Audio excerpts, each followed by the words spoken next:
Assalamualaikum warahmatullahi wabarakatuh. Hello everyone, perkenalkan nama saya Arifah Sasta Firdausiah dengan akhiran NIM 01 dari kelas D1 PGMI.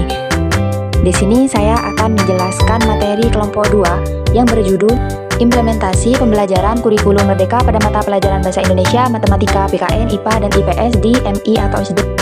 Materi yang pertama yaitu konsep kurikulum merdeka di sekolah madrasah. Kebebasan belajar secara konseptual dan faktual merupakan bagian integral dari sejarah pendidikan dan peradaban Islam.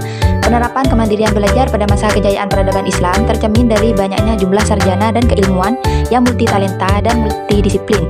Tentu saja hal itu mampu mereka lakukan bukan karena konsep kurikulum belajar mandiri, namun yang lebih penting lagi adalah sikap mental peserta didik yang kuat, tekun, ulet, kreatif, dan produktif, sehingga banyak mewariskan keilmuan yang unggul, warisan dan menjadi rujukan hingga abad ini. Materi yang kedua, penilaian serta asesmen pembelajaran kurikulum merdeka. Penilaian adalah proses untuk menentukan nilai atau kualitas suatu objek atau aktivitas dalam konteks pendidikan. Penilaian adalah proses pengumpulan dan pengolahan informasi untuk mengukur pencapaian hasil belajar peserta didik.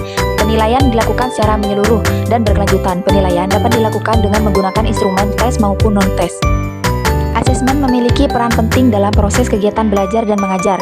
Secara konseptual, asesmen diartikan sebagai suatu proses atau kegiatan yang sistematis dan berkelanjutan untuk mengumpulkan informasi tentang proses dan hasil belajar siswa, guna mengambil keputusan berdasarkan kriteria dan pertimbangan tertentu. Yang pertama, asesmen paradigma baru. Yang kedua, paradigma asesmen.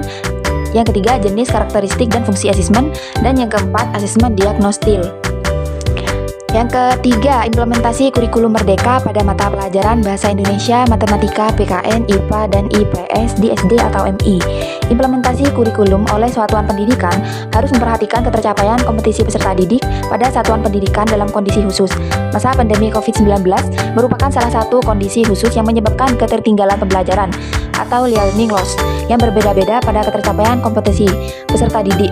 Untuk mengatasi ketertinggalan pembelajaran tersebut, diperlukan kebijakan pemulihan pembelajaran dalam jangka waktu tertentu terkait dengan implementasi kurikulum oleh satuan pendidikan. Thank you. Apabila ada kesalahan kata ataupun tulisan dalam penjelasan materi kelompok 2, saya mohon maaf sebesar-besarnya. Wassalamualaikum warahmatullahi wabarakatuh.